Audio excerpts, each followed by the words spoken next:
الحمد للہ رب العالمین والصلاة والسلام علی سید الانبیاء والمرسلین وعلی آلہ وصحبہ اجمعین اما بعد قال اللہ تعالی فی القرآن المجید اعوذ باللہ من الشیطان الرجیم بسم اللہ الرحمن الرحیم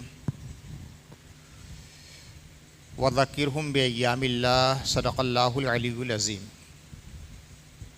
ان اللہ وملائکتہ یصلون علی النبی یا ایہا الذین آمنوا صلوا علیہ وسلموا تسلیما اللہم صلی علی سیدنا و مولانا محمد وعلی آل سیدنا و مولانا محمد وبارک وسلم۔ حضرات، تاریخ ایام کا سب سے انقلاب آفری مہینہ مطلع شہود پر جلوہ افروز ہو چکا ہے۔ خاتم النبیین حضور محمد رسول اللہ صلی اللہ علیہ وسلم کی ولادت باسعادت کا مہینہ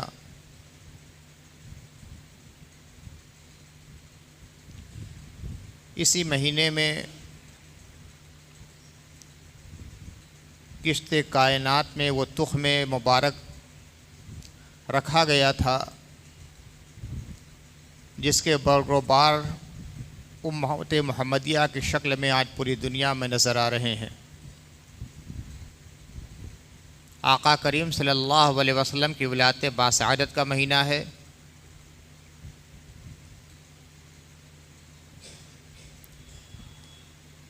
عام معمول تاریخوں کے مطابق 12 ربیع الاول وہ مبارک تاریخ ہے کہ حضور صلی اللہ علیہ وسلم اسی تاریخ میں عالم انواع سے عالم اجسام میں تشریف لائے ہیں۔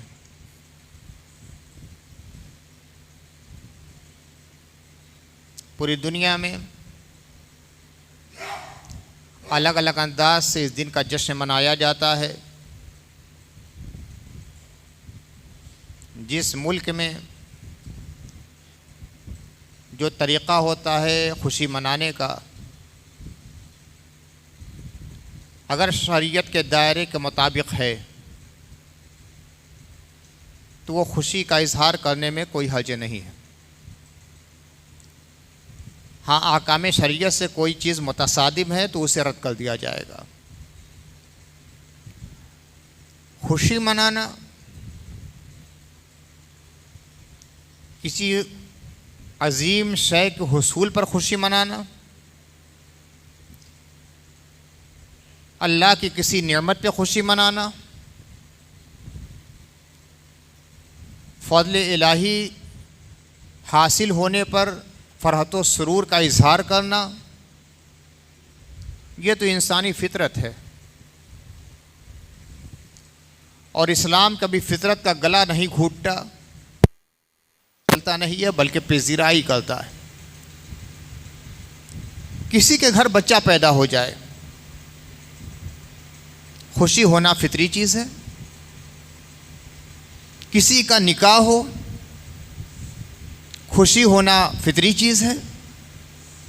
کوئی امتحان میں اچھے مارک سے پاس ہو جائے، خوش ہونا ایک فطری چیز ہے۔ کوئی غریب آدمی جو کرائے کے مکان میں رہتا ہے وہ زمین خرید لے، خوش ہونا فطری چیز ہے، اور اس پر کوئی اچھا سا مکان بن جائے تو اور زیادہ خوشی ہوتی ہے۔ یہ سب فطری چیزیں ہیں، شریعت ان کا گلا نہیں گھونٹتا۔ یہ تو دنیاوی چیزیں ہیں جن کا تعلق انسان کے ایمان سے ہے، انسان کے باطنی وجود سے بھی ہے۔ اس سے انسان کا خوش ہونا فطری تقاضا ہے کہ جس کے اوپر کوئی کلام کیا ہی نہیں جا سکتا ہے۔ چند ماہ قبل ماہ رمضان گزرا ہے، پورے مہینے آپ لوگوں نے روزہ رکھا، مسرتوں کا اظہار کرتے رہے، اور جیسے ہی عید کا چاند نظر آیا خوشی دوبالا ہو گئی۔ ہر گھر میں نئے نئے کپڑے نکل گئے، نیا جوتا ہے، نئے سامان ہے، اچھے پکوان ہے۔ کیوں؟ ابھی ماہ رمضان جو گزرا ہے نا، تقریباً 1500 سال پہلے اسی مہینے میں قرآن نازل ہوا تھا. اس کی یاد منائی جاتی ہے آج تک، اور انشاءاللہ اہل ایمان قیامت تک مناتے رہیں گے. اسی طرح ماہ ربیع الاول ہے. ہر دور کے مسلمانوں نے اپنے اپنے انداز میں، حیتیں بدلتی ہیں، کیفیتیں بدلتی ہیں، اپنے اپنے انداز میں خوشی منائی ہے. اس لیے کہ کسی چیز کی خوشی منانے کا جو طریقہ اسلام مقرر کر دے تب تو اسی انداز میں خوشی منانا ہے. اور جب فطرت انسانی پر چھوڑ دے قرآن، بس یہ کہ خوشی منانا ہے، تو جس انداز سے بھی چاہے انسان خوشی منا سکتا ہے. شرط یہ ہے کہ حد شریعت میں ہونا چاہیے. قرآن کی آمد کی خوشی کیسے منانا ہے، اسلام نے مقرر طریقہ بیان کر دیا ہے. مہینے بھر روزہ رکھنا ہے، عید کی نماز ادا کرنا ہے. حضور صلی اللہ علیہ وسلم کے معمولات مبارک سے ہمیں نظیر ملتی ہے، اسی کے مطابق ہمیں اس خوشی کا اظہار کرنا ہے. لیکن بہت سی خوشیاں آتی ہیں کہ اس کے بارے میں کوئی خاص طریقہ مقرر نہیں کیا گیا ہے، تو آپ جیسے چاہے خوشی کا اظہار کر سکتے ہیں حد شریعت میں رہتے ہوئے. حضور صلی اللہ علیہ وسلم کی تشریف آوری اللہ کا کتنا بڑا فضل ہے، کتنا بڑا کرم ہے، کتنا بڑا انعام ہے، کتنی عظیم رحمت ہے، اسے ہر اہل ایمان محسوس کر سکتا ہے. قرآن مجید میں اللہ تعالیٰ فرماتا ہے،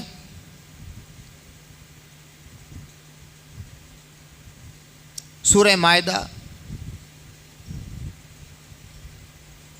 قرآن مجید کی 5ویں سورہ ہے.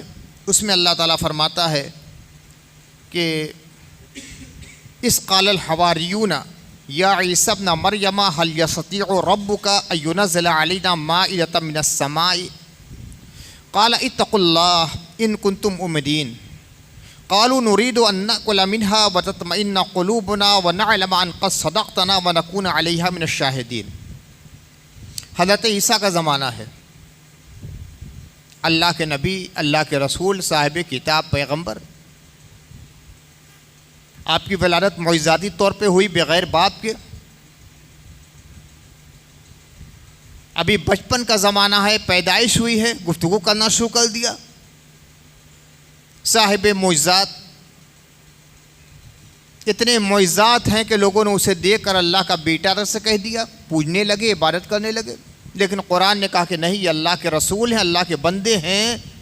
سارے معجزات کے باوجود یہ خدا نہیں ہے، خدا کے بیٹے نہیں ہیں.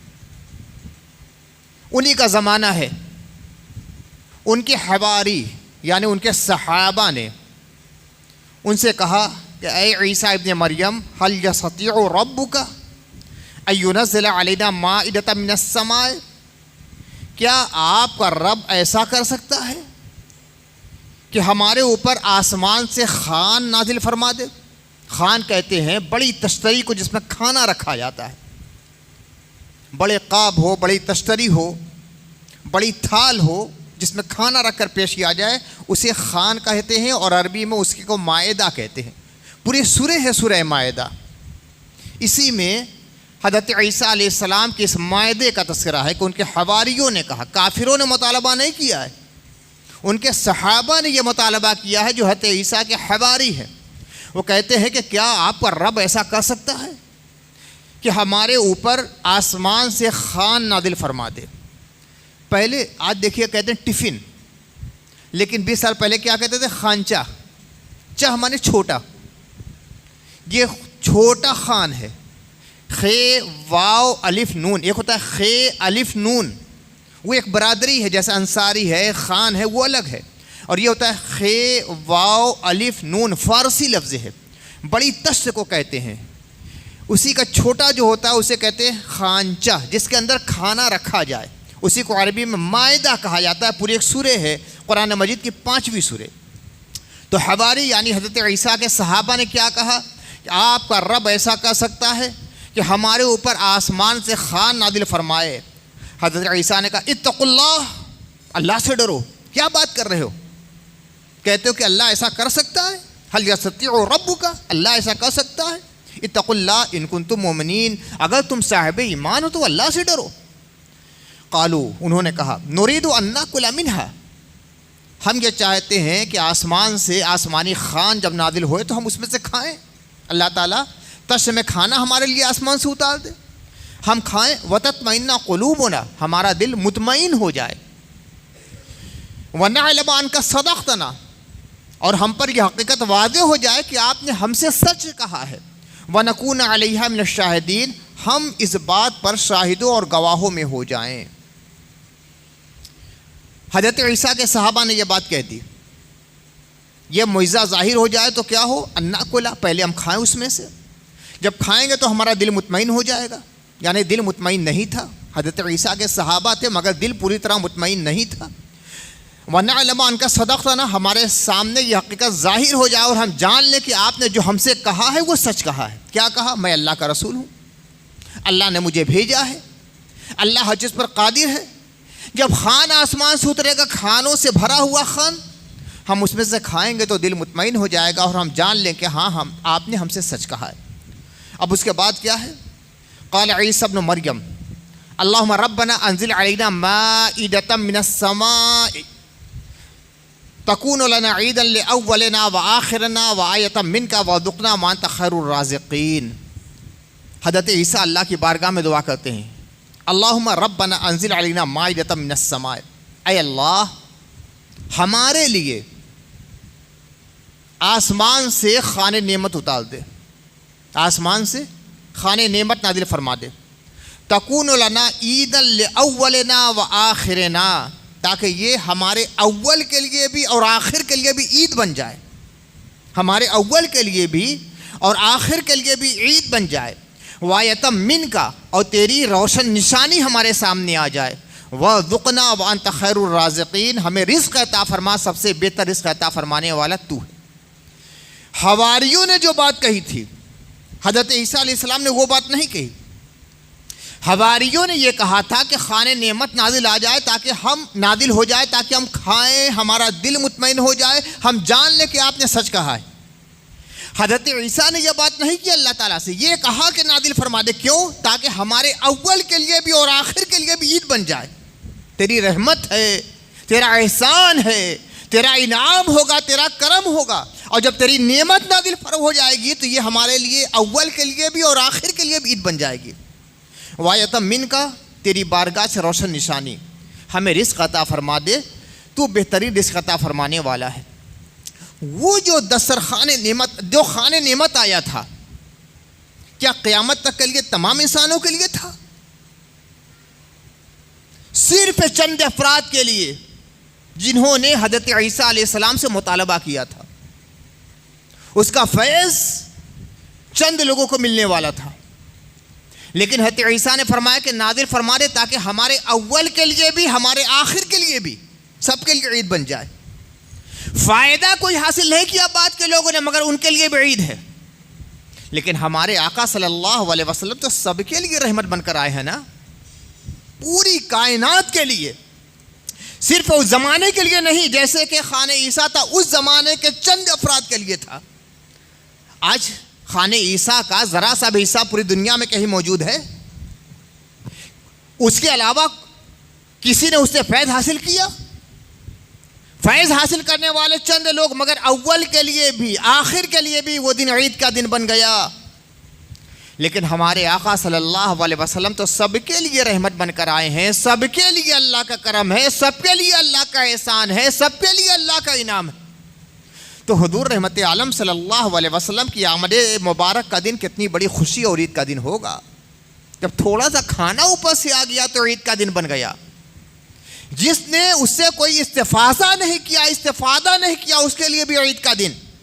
تو حضور رحمت عالم صلی اللہ علیہ وسلم کی جوئے کرم سے تو پوری کائنات سیراب ہو رہی ہے, تو وہ دن عید کا دن کتنا عظیم دن ہوگا. اسی لیے کہا جاتا ہے عید میلاد النبی. ایک عید تو ہے عید فطر, یہ قرآن کی نزول کی خوشی منائی جاتی ہے.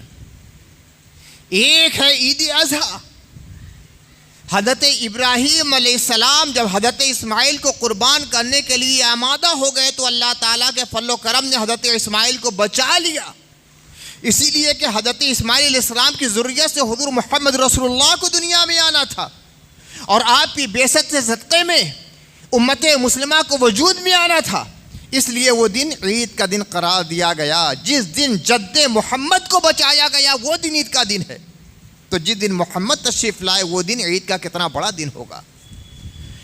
اللہ کی رحمت پہ خوشی منانا یہ قرآن کا مقتضا ہے۔ اللہ تعالیٰ ارشاد فرماتا ہے قل بفضل اللہ وبرحمتہ فبذلک فلیفرحوا هو خیر مما یجمعون۔ اس آیت کریمہ میں 8 تاکیدات ہیں۔ عربی جاننے والے جانتے ہیں کہ مبتدا مؤخر ہو جائے، خبر مقدم ہو جائے تو تاکید کے لیے،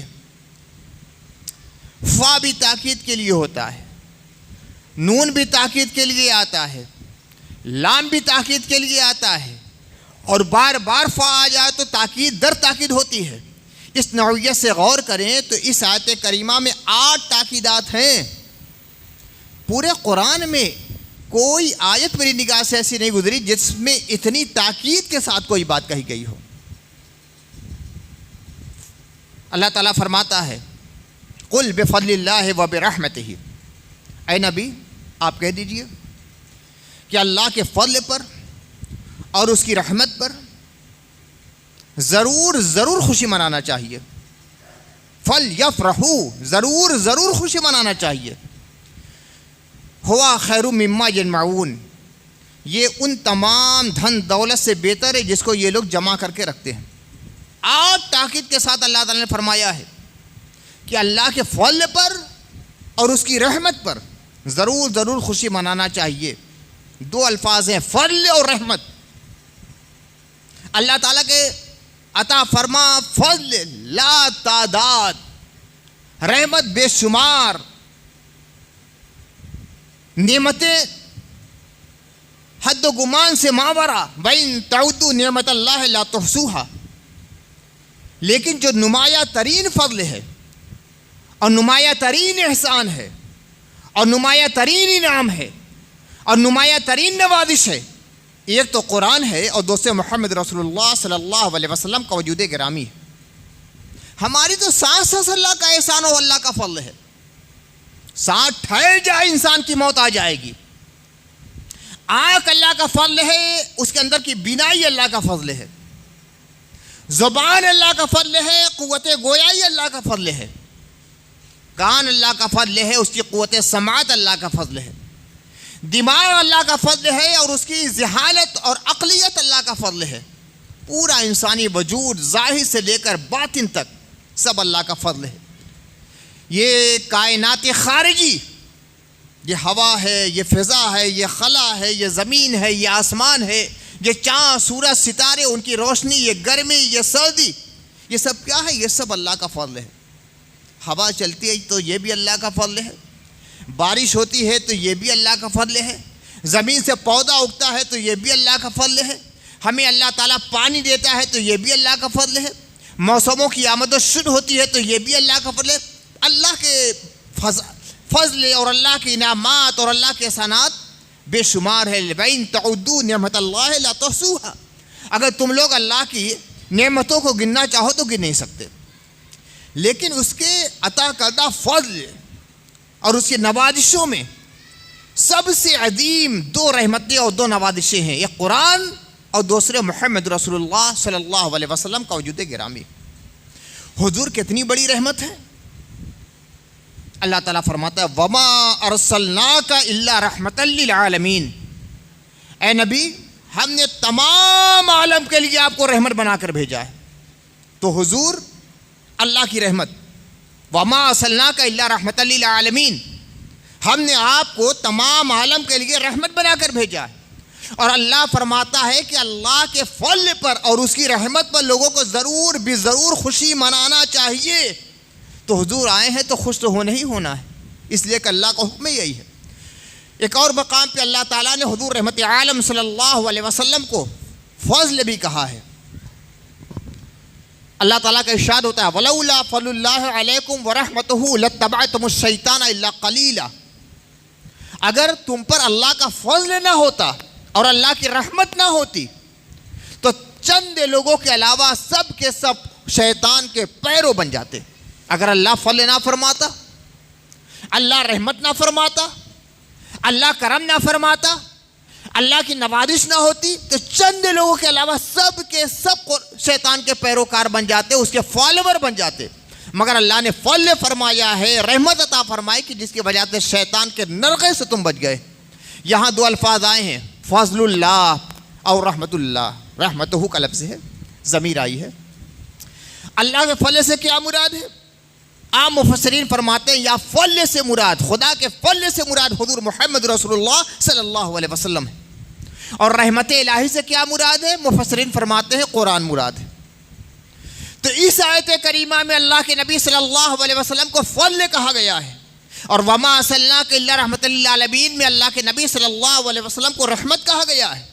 یعنی حضور فضل بھی ہیں، حضور رحمت بھی ہیں. اب ان حقائق کو سامنے رکھ کر وہ آیت پھر ایک بات سن لیجیے. اللہ تعالیٰ فرماتا ہے قل بفضل اللہ وبرحمتہ فبذالک فلیفرحوا ھو خیر مما یجمعون. اے نبی آپ فرما دیجیے، اعلان کر دیجیے کہ اللہ کے فضل پر اور اللہ کی رحمت پر لوگوں کو ضرور بھی ضرور خوشی منانا چاہیے. اور یہ خوشی منانا ان تمام دولت سے اور سرمایے سے بہتر ہے جس کو یہ لوگ جمع کر کے رکھتے ہیں. تو قرآن سے ثابت ہو گیا کہ اللہ کے فضل پر خوشی منانا ہے، اللہ کی رحمت پر خوشی منانا ہے. قرآن سے ثابت ہو گیا حضور رحمت عالم صلی اللہ علیہ وسلم اللہ کا فضل بھی ہے، اللہ کے رحمت بھی ہے. یعنی حضور رحمت عالم صلی اللہ علیہ وسلم کی آمد پہ خوشی منانا ہے، اس لیے کہ یہ اللہ کے فضل ہیں اور اللہ کی رحمت ہے. اب میلاد رسول منایا جائے کہ نہ منایا جائے؟ 1400 سال کی پوری تاریخ بتلاتی ہے. 1400 سال کی تاریخ. دیکھیے طریقہ الگ ہو سکتا ہے، طریقہ سب جگہ الگ الگ ہوتا ہے. اب عید پر آپ کپڑا پہنتے ہیں تو آپ کا کپڑا الگ ہوتا ہے، اور عرب کے لوگ پہنتے تھے، صحابہ جو پہنتے تھے وہ الگ ہوتا تھا. لکھنؤ کے نواب الگ پہنتے ہیں. اب عید والے دن لکھنؤ کا ایک نواب شروانی پہن کر آئے اور کراکلی ٹوپی لگا لے تو کوئی عالم یہ کہے کہ یہ بدعت کر رہا ہے، اس لیے کہ صحابہ اس طرح عید نہیں مناتے تھے. تو کیا اس کا کہنا صحیح ہے؟ ہر جگہ کی تہذیب الگ ہوتی ہے، کلچر الگ ہوتا ہے. صحابہ کا لباس الگ تھا اس لیے کہ وہاں کا کلچر الگ تھا، تہذیب الگ تھی. وہاں تو تہمت پہنتے تھے، خود اللہ کے نبی صلی اللہ علیہ وسلم تہمت پہنتے تھے، جبہ ہے، پگڑی ہے. آج کس مولانا صاحب کو دیکھتے ہیں کہ تہمت لنگی پہن کر اور جبہ پہن کر اور پگڑی باندھ کر نکلتے ہیں؟ اگر جبہ پہنیں گے اور پگڑی رہے گی تو اس کے ساتھ پاجامہ ہو جاتا ہے. لیکن اللہ کے نبی صلی اللہ علیہ وسلم تو ہمیشہ تہمت پہنتے تھے. اصل یہ دیکھنا پڑتا ہے کہ اللہ کے نبی نے منع تو نہیں کیا ہے. ایک اصول ہے، اصول کو سامنے رکھیے گا تو بہت سے مسائل خود بخود حل ہو جاتے ہیں. اصل کل شیء اباحہ، اصول فقہی کتابوں میں یہ اصول ملتا ہے. اصل کل شیء اباحہ، ہر چیز کی اصل یہ ہے کہ وہ مباح ہے. اگر شریعت نے منع کر دیا ہے تو وہ ممنوع ہے، منع نہیں کیا ہے تو وہ مباح ہے. حکم دے دیا ہے تو یا فرض ہے یا واجب ہے یا سنت ہے. حضور کا طریقہ ہے تو یا فرض ہے یا واجب ہے یا سنت ہے. اور اگر منع نہیں کیا ہے، حکم بھی نہیں ہے تو وہ مباح ہے. تو کوئی کسی چیز سے منع کرنے سے پہلے یہ سوچنا چاہیے کہ کیا شریعت نے منع کیا ہے. تو عید میلاد منانے سے نہ کوئی قرآن کی اور آیت روکتی ہے اور نہ کوئی حدیث رسول روکتی ہے، تو یہ مباح ہے. اور اگر محبت رسول صلی اللہ علیہ وسلم کی سرشار ہو کر انسان کرتا ہے تو انشاءاللہ وہ درجہ عبادت پہنچ جائے گا. پھر کہتا ہوں شرط یہ ہے کہ حد شریعت میں ہونے چاہے. شریعت کی حد سے کوئی کام باہر نکل کے کیا جائے گا تو وہ ممنوع ہو جائے گا، وہ غلط ہو جائے گا، وہ بدعت ہو جائے گا، کبھی کبھی وہ حرام بھی ہو سکتا ہے. صحیح بخاری شریف کی روایت ہے، اللہ کے نبی صلی اللہ علیہ وسلم ہر سوموار کو روزہ رکھا کرتے تھے. ہر سوموار کو روزہ رکھا کرتے تھے. صحابہ نے پوچھا یا رسول اللہ اس سوموار کے روزے کی حقیقت کیا ہے؟ اللہ کے نبی نے فرمایا ذاک یومن ولدت فیہ وبعثت فیہ وفی روایت انزل علیہ. حضور نے فرمایا کہ میں سوموار کے دن پیدا ہوا ہوں اور سوموار کے دن میری بعثت ہوئی ہے. یعنی قرآن کی آیت کا نزول جو آغاز ہوا ہے نزول کا تو سوموار کے دن ہوا ہے. آپ سال میں ایک دن یوم میلاد منانے پہ تعجب کرتے ہیں. اللہ کے نبی صلی اللہ علیہ وسلم تو ہر ہفتہ یوم میلاد مناتے تھے. سوموار کا دن آ گیا, میری ولادت کا دن ہے. سوموار کو اللہ کے نبی صلی اللہ علیہ وسلم روزہ رکھا کرتے تھے. صحیح بخاری کی روایت ہے. یہ تو حضور صلی اللہ علیہ وسلم کا اپنی ولادت کے بارے میں معمول تھا. اللہ کے نبی جب تشریف لائے مدینہ منورہ میں تو دیکھا کہ یہود 10 محرم کو روزہ رکھتے ہیں, عاشورہ. اللہ کے نبی کو تو معلوم ہے حقیقت کیا ہے, پھر بھی پوچھ رہے ہیں آج کیوں روزہ رکھ رہے ہو تم لوگ؟ تو یہود نے کہا کہ آج ہی کے دن اللہ تعالیٰ نے بنی اسرائیل کو فرعون اور فرعونیوں سے نجات دی تھی, اسی کی خوشی میں ہم لوگ روزہ رکھتے ہیں. تو اللہ کے نبی صلی اللہ علیہ وآلہ وسلم نے فرمایا کہ تم سے زیادہ تو موسیٰ کے حقدار ہم ہیں. یعنی تم لوگوں نے تو ان کی شریعت کو چھوڑ لیا, ان کی تعلیمات کو چھوڑ لیا. ان کی شریعت کا مجدد تو میں ہوں, اس کی تکمیل کرنے والا تو میں ہوں, لہذا میرا زیادہ حق ہے کہ اس دن روزہ رکھوں. رسول اللہ صلی اللہ علیہ وسلم بھی اس دن روزہ رکھتے تھے اور اپنے صحابہ کو بھی حکم دیا کہ اس دن روزہ رکھو. اکثر علماء تو یہ کہتے ہیں کہ جب تک ماہ رمضان کا روزہ فرض نہیں ہوا تھا تو عاشورہ کا روزہ فرض کے درجے پر تھا. حضور رحمت عالم صلی اللہ علیہ وسلم بھی عاشورہ کا روزہ رکھا کرتے تھے اور صحابہ کرام بھی عاشورہ کا روزہ رکھا کرتے تھے. فرق یہ ہے کہ اللہ کے نبی نے فرمایا کہ یہود ایک دن روزہ رکھتے ہیں, یہود کی ہمیں مخالفت کرنا ہے 2 دن روزہ رکھا کرو, 9 اور 10 کو روزہ رکھ لیا کرو. تو ان کا تشابہ بھی نہ ہونے پائے, لیکن حضرت موسیٰ علیہ السلام سے اس تاریخ کا تعلق ہے, لہذا اس تاریخ کو یاد کیا جائے کہ یہ غلامی سے نجات کا دن ہے. فرعون نے غلام بنا کے رکھا تھا بنی اسرائیل کو, اللہ تعالیٰ نے نجات فرمائی, فرعون غرقاب ہوا, اس کی قوم غرقاب ہو گئی. حضرت موسیٰ علیہ السلام بنی اسرائیل نجات حاصل کر کے آگے نکل گئے. اس لیے عید کے طور پر اس دن کو منایا جاتا تھا, یا کم از کم خوشی ضرور منایا کرتے تھے, اور یادگار کے طور پر اس دن یہود روزہ رکھا کرتے تھے. تو اللہ کے نبی صلی اللہ علیہ وسلم نے اس دن کو رد نہیں کیا یا اپنے صحابہ کو منع نہیں کیا, بلکہ یہ فرمایا کہ ہم موسیٰ کے زیادہ حقدار ہیں, ہمارا زیادہ حق ہے موسیٰ پر, لہذا ہمیں بھی روزہ رکھنا ہے. بس فرق یہ ہے کہ وہ ایک دن روزہ رکھتے ہیں, ہم اس سے زیادہ خوشی منائیں گے, 2 دن روزہ رکھیں گے. حضرت موسیٰ علیہ السلام اور بنی اسرائیل کو نجات ملی. یہ نجات چند انسانوں تک محدود تھی, لیکن آقا کریم صلی اللہ علیہ وسلم آئے تو شیطان کی غلامی سے پورے عالم بشریت کو نجات اللہ کے نبی صلی اللہ علیہ وسلم نے دلائی ہے. تو آپ کی پیدائش و ولادت کا دن, آپ کی بعثت کا دن, یہ ہمارے لیے زیادہ اہم اور افضل ہے, اس لیے کہ اس کا دائرہ فضل اور دائرہ احسان پوری کائنات انسانی تک پھیلا ہوا ہے. آج اعتراض کر دیا جاتا ہے بھئی یہ جشن کیا ہوتا ہے, خوشی کیا ہوتی ہے. ابھی اسی مہینے میں 15 اگست کی تاریخ گزری ہے نا, 15 اگست کی تاریخ گزری ہے. جو لوگ یوم میلاد رسول پر اعتراض کرتے ہیں وہی اپنے مدرسوں میں خوشی منا چکے ہیں. ہندوستان کے جتنے مدارس ہیں, 15 اگست ہو, 26 جنوری ہو, 26 جنوری یوم جمہوریہ ہے. ہندوستان میں جمہوری قانون کا نفاذ ہوا 26 جنوری 1950 کو, اس کی خوشی منائی جاتی ہے, جشن منایا جاتا ہے. پورے ہندوستان کے جتنے اسلامی مدارس ہیں اس دن تعلیم نہیں ہوتی, خوشی منائی جاتی ہے. مدرسے کا قیام تعلیم کے لیے ہوتا ہے نا, مکتب ہے نا, مدرسہ ہے, درس کے لیے ہے تعلیم, لیکن اس دن تعلیم نہیں ہوتی ہے, خوشی منائی جاتی ہے. 15 اگست سے آیا, خوشی منائی جاتی ہے, تعلیم نہیں ہوتی, تعلیم بھی آج روک دیا جائے.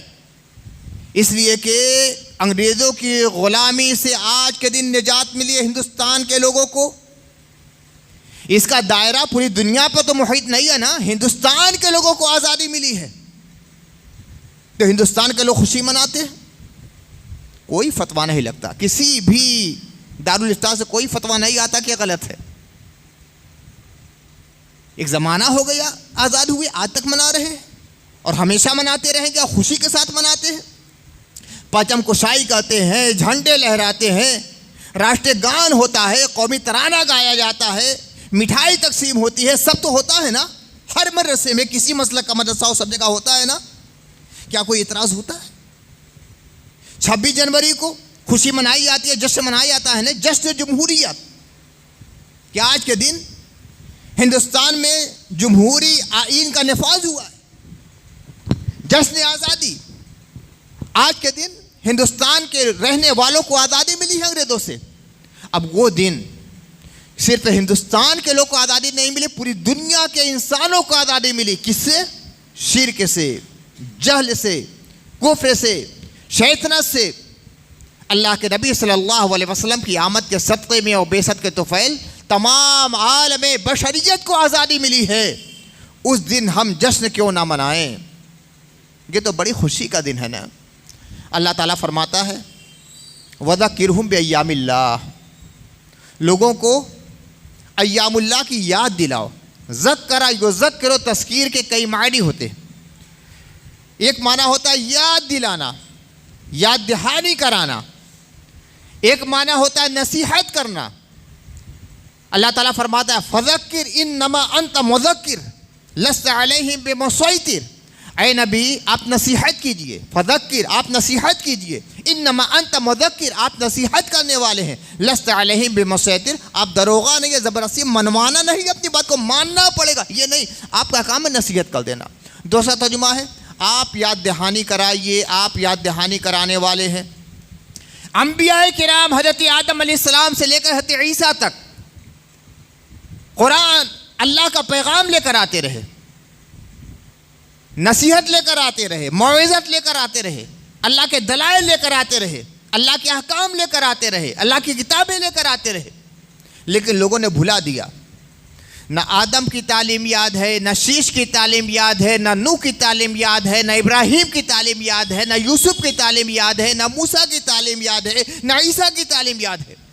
توحید کے سبق کو طاق نسیاں کی نظر کر دیا لوگوں نے، ہدایت کے پیغام کو فراموش کر دیا ہے لوگوں نے۔ فذکر انما انت مذکر، اے نبی آپ یاد دہانی کرائیے، آپ بتلائیے کہ انبیاء کا پیغام کیا تھا، آپ بتلائیے کہ رسولوں کا مقصد بعثت کیا تھا، آپ بتائیے کہ اللہ نے کیا احکامات نازل فرمائے ہیں، آپ بتلائیے کہ اللہ کون ہے، کس نے پیدا کیا ہے، رب العالمین کون ہے، کاساز عالم کون ہے، کون جہاں بانی کرنے والا ہے، کون کائنات کا حکمراں ہے۔ آپ بتلائیے کہ کون سورج نکالتا ہے، سورج ڈبوتا ہے۔ آپ بتلائیے کہ یہ موسموں کی آمد و شد کس کے اشارے پر ہے۔ آپ بتلائیے کہ آسمان زمین کا قائم کرنے والا کون ہے۔ آپ یاد دہانی کرائیے، فذکر آپ نصیحت کیجیے، آپ یاد دہانی کرائیے، انما انت مذکر آپ یاد دہانی کرانے والے ہیں، لست علیہم بمسیطر آپ دروغہ نہیں۔ آج مولویوں نے یہی طریقہ سے چھوڑ دیا، وہ زبردستی منوانے کے چکر میں پڑتے، جب رسول مکلف نہیں تھے منوانے کے لیے تو آپ کیسے مکلف ہو گئے؟ ہمارا کام کیا ہے؟ اپنی بات کہہ دینا، دلائل کے ساتھ، قرآن و حدیث کے نصوص کے ساتھ اپنی بات کہہ دینا، اب مانے نہ مانے، وما علیک الا البلاغ، حکم ہوا ہے کہ آپ کے ذمے صرف پہنچا دینا ہے بات۔ عالم کا کام منوانا نہیں ہے، مباحثہ کرنا، مجادلہ کرنا، مناظرہ کرنا، یہ علماء کا کام نہیں ہے۔ علماء کا کام اپنی بات کو پہنچا دینا ہے۔ وما علیک الا البلاغ، اسی لیے علماء تقریر کے بعد آخر میں کیا کہتے ہیں؟ وما علینا الا البلاغ، ہمارے ذمے صرف بات کو پہنچا دینا ہے، ماننا نہ ماننا تمہارا کام ہے، مانتے ہو تمہارے لیے، نہیں مانتے ہو تمہارے لیے۔ تو اللہ تعالیٰ اپنے نبی کے بارے فرماتا فذکر، اے نبی آپ یاد دہانی کرائیے، انما انت مذکر آپ یاد دہانی کرانے والے ہیں، لست علیہم بمسیطر آپ داروغہ نہیں ہے کہ زبردستی منائیں گے، منوانا آپ کا کام نہیں ہے. لا اکراہ فی الدین, دین میں جبر نہیں ہے. قد تبین الرشد من الغی, ہدایت گمراہی سے بالکل الگ ہو کر واضح ہو چکی ہے. آپ کا کام ہے ہدایت کیا ہے, گمراہی کیا ہے, آپ کو واضح کر دینا ہے. جس کو قبول کرنا ہوگا قبول کرے گا, جس کو رد کر دینا ہوگا رد کرے گا. تو اللہ تعالیٰ فرماتا ہے وَذَكِّرْهُمْ بِأَيَّامِ اللَّهِ. تو تذکیر کا ایک معنی ہے نصیحت کرنا, واعظ کرنا, اور ایک معنی ہے یاد دہانی کرانا, یاد دلانا. تو اب دونوں معنی کو سامنے رکھتے ہوئے ترجمہ ملاحظہ فرمائیے وَذَكِّرْهُمْ بِأَيَّامِ اللَّهِ, لوگوں کو ایام اللہ کی یاد دہانی کرائیے. دوسرا ترجمہ ہوا لوگوں کو ایام اللہ کے ذریعہ نصیحت کیجیے. ایام اللہ سے کیا مراد ہے؟ ایام اللہ کے معنی ہوتے اللہ کے دن. تو 365 دنوں میں سے ہر دن تو اللہ ہی کا ہے نا.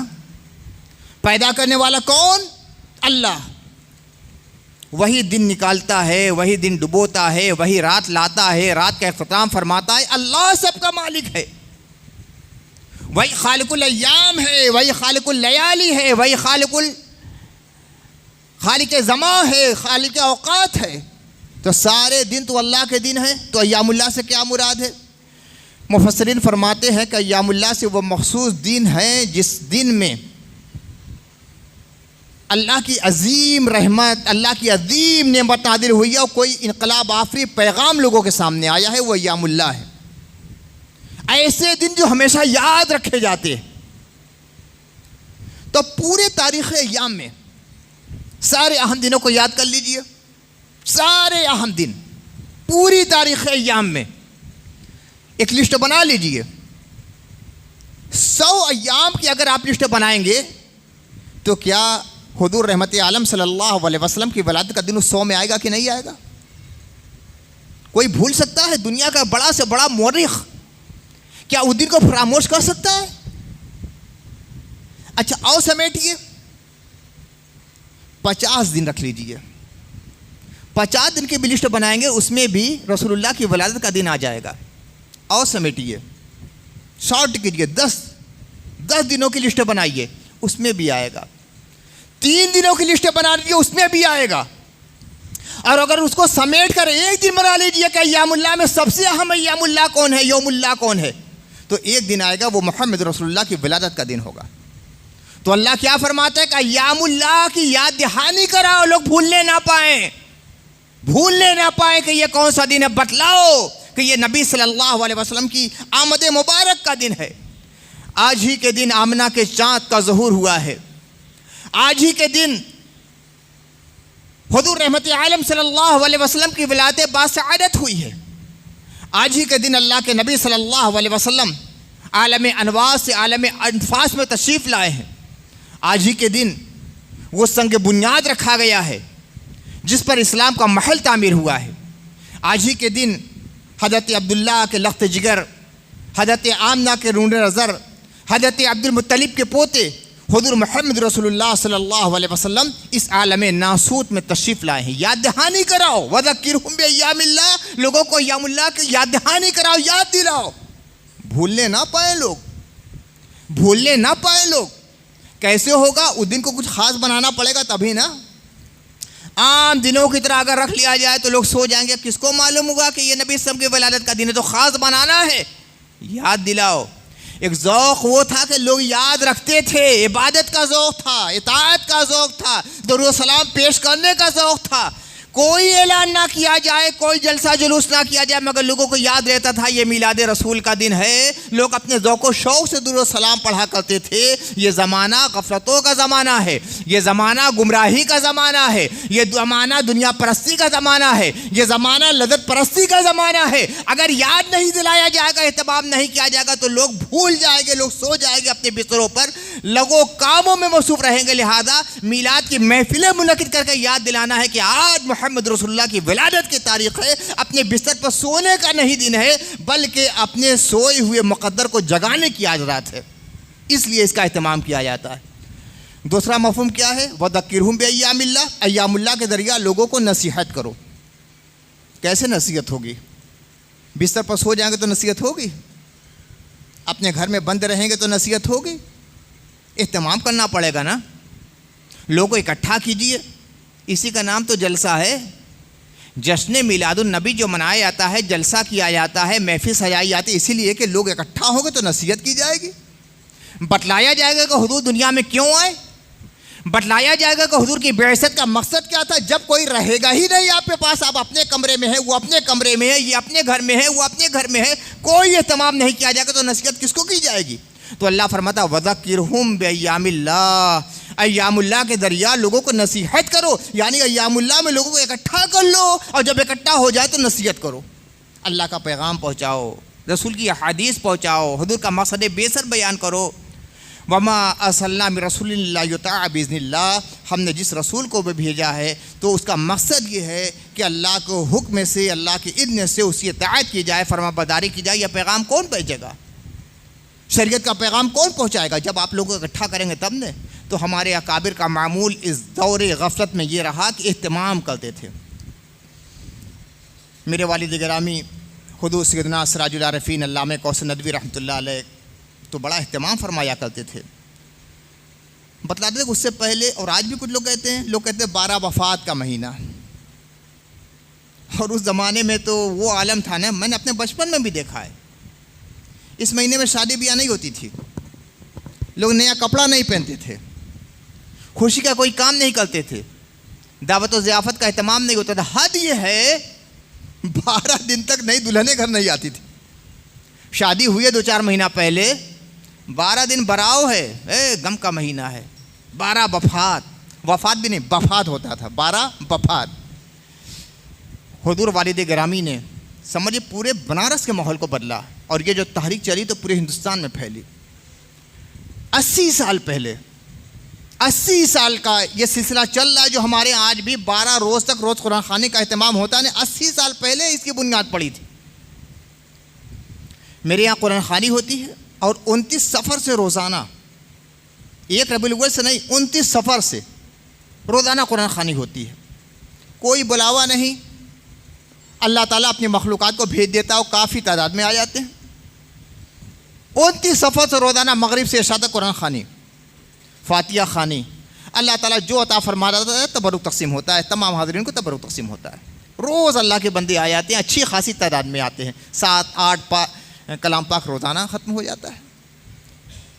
11 تاریخ کو ضحیٰ سے لے کر عصر تک قرآن خوانی، پھر مغرب بعد سے عشاء تک قرآن خوانی، اور عشاء بعد سے فجر کے پہلے تک محفل میلاد شریف، رسول اللہ صلی اللہ علیہ وسلم کی سیرت طیبہ پہ تقریر، اور پھر بڑی دیر تک صلاۃ و سلام. ہندوستان کے مختلف شہروں میں جلسوں میں گیا ہوں، لیکن الحمدللہ جتنا طویل سلام میرے یہاں ہوتا ہے میں نے اتنا طویل سلام کہیں نہیں دیکھا. گھنٹہ تک ہوتا رہتا ہے. اب تو لوگ بڑے معذور ہو گئے، پاؤں میں تکلیف ہوتی ہے، گھٹنوں میں تکلیف ہوتی ہے، ورنہ والد صاحب کے زمانے میں 2 گھنٹے لگتے تھے، تقریباً 1 گھنٹہ سلام میں اور 1 گھنٹہ دعا میں. اور حضور صلی اللہ علیہ وسلم ولایت باسارت کا جو وقت ہوتا تھا ہر انسان کھڑا ہوتا تھا. اور میرے یہاں کی محفل میلاد کا اصول یہ ہے، اعلان ہوتا تھا ہمیشہ کہ کوئی آدمی بغیر وضو نہیں رہے گا. پوری رات باوضو بیٹھنا ہے جلسہ میلاد النبی میں، پوری رات باوضو بیٹھنا ہے. جس کو وضو کرنے کی ضرورت پیش آ جائے محفل سے باہر چلا جائے، پھر سے تازہ وضو کر کے آئے. بیٹھے تو ادب کے ساتھ بیٹھے، تعظیم کے ساتھ بیٹھے. مجلس مصطفیٰ ہے، محفل مصطفیٰ ہے. میرے والد صاحب اکثر فرماتے تھے سراج العارفین علیہ رحمۃ اللہ، کہا کہ اپنے مریدین سے بھی فرمایا ہم لوگ کہ اس محفل کو ہمیشہ قائم رکھنا، انشاءاللہ سال بھر تک برکت رہے گی، سال بھر تک. اور ہم لوگوں نے دیکھا ہے، یہ اپنا مشاہدہ ہے.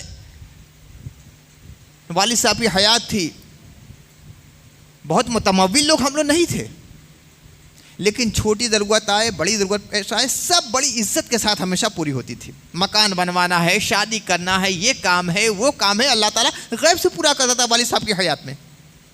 ہم لوگ جانتے تھے کبھی کبھی ایسا ہوتا تھا کہ والد صاحب کے پاس بظاہر کچھ نہ تھا، مگر کوئی ضرورت پیش آ جائے تو اللہ تعالیٰ پورا کرتا تھا. فرماتے تھے یہ محفل میلاد کی برکت ہے، محفل میلاد کی برکت ہے. ہم لوگ کو حکم دیتے تھے کہ ہمیشہ اس محفل کو قائم رکھنا. پہلے یہ محفل گھر ہوتی تھی، گھر میں جب تنگی ہو گئی تو اب خانقاہ عالیہ سراجیہ میں ہوتی ہے. دعا فرمائیے کہ اللہ تعالیٰ قیامت تک اس محفل کو قائم رکھے. تو اللہ تعالیٰ کا عظیم فضل اس رات میں نازل ہوا ہے. اللہ نے ساری نعمتیں تخلیق فرمائی ہے، زمین سے آسمان تک اور زمین کے نیچے سے آسمان کے اوپر تک سب نعمتیں اللہ کی ہیں، مگر کوئی نعمت اللہ تعالیٰ نے دی تو یہ نہیں کہا کہ میں نے یہ نعمت دے کر اے لوگوں تم پر احسان کیا ہے۔ پورے قرآن میں کوئی آیت نہیں ملے گی کہ اللہ نے احسان جتلایا ہے، دیا ہے سب مگر احسان نہیں جتایا۔ مگر اللہ کے نبی جب دنیا میں تشریف لائے تو کیا کہا؟ هو الذی بعث لقد من اللہ علی المؤمنین اذ بعث فیہم رسولا من انفسہم،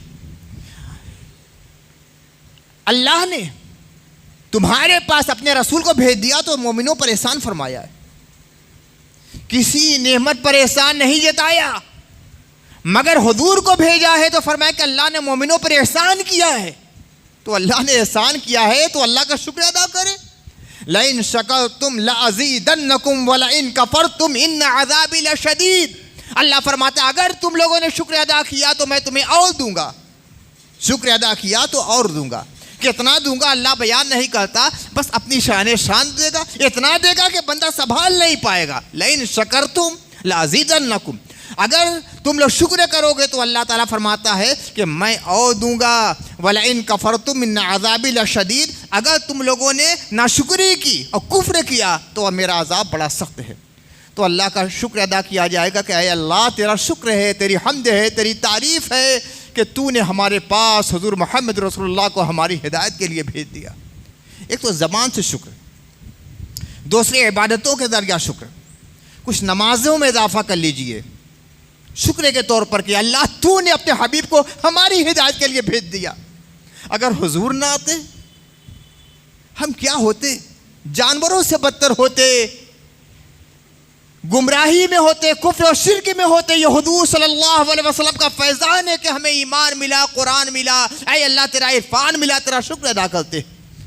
تو شکر کی ایک صورت یہ ہے کہ زبان سے اللہ کی حمد کریں، اس کی تعریف اور بڑائی اور کبریائی بیان کریں، اس کا شکر ادا کریں۔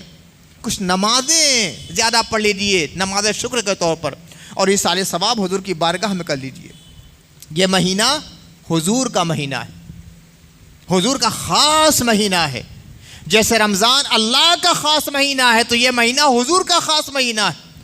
کوشش کیجئے کہ کوئی دن درود و سلام سے خالی نہ جانے پائے، اور درود و سلام کی سب سے بہتر شکل یہ ہے کہ صحابہ نے جو سلام پیش کیا ہے، عربی سلام، وہ پیش کیا جائے، اللہم صلی علی محمد وعلی آل محمد وبارک وسلم، الفاظ بدل جائیں۔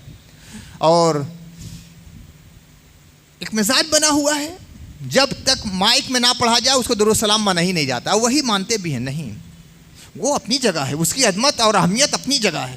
اجتماعی درود سلام، تنہائی میں درود سلام پیش کیجیے، بیٹھ جائیے کمرے میں، دل لگائیے سنہری جالی کی طرف، احساس کیجیے مصطفیٰ کا مسورہ معلیٰ ہے، ہماری روح حضور کی بارگاہ میں حاضر ہے۔ سلام پیش کیجیے، الصلاۃ والسلام علیکہ یا رسول اللہ، الصلاۃ والسلام علیکہ یا حبیب اللہ، الصلاۃ والسلام علیکہ یا خیر خلق اللہ۔ آپ کا تصور، آپ کا خیال، آپ کی فکر، آپ کا ذہن، آپ کا دماغ، آپ کا دل، سب حضور کے روضہ اقدس کی طرف متوجہ ہو، لگے کہ حضور کی بارگاہ میں ہم حاضر ہیں۔ اور پھر اس کے بعد جو درود شریف چاہے پیش کیجیے، خلوت میں توجہ لگا کے پڑھیے، دیکھیے کہ حضور کا کتنا فیضان آپ کے اوپر برستا ہے۔ حضور رحمت عالم صلی اللہ علیہ وسلم اللہ کی عظیم نعمت شکرانے کے طور پر ایک کام اور کیجیے، اللہ نے آپ کو نوازا ہے، غریبوں کی مدد کیجیے۔ اللہ کے نبی کو جو کام سب سے زیادہ پسند تھا مخلوق کے لیے، ہدایت کے بعد غریبوں کی مدد، مسکینوں کی مدد، بے سہاروں کا سہارا بن جائیے۔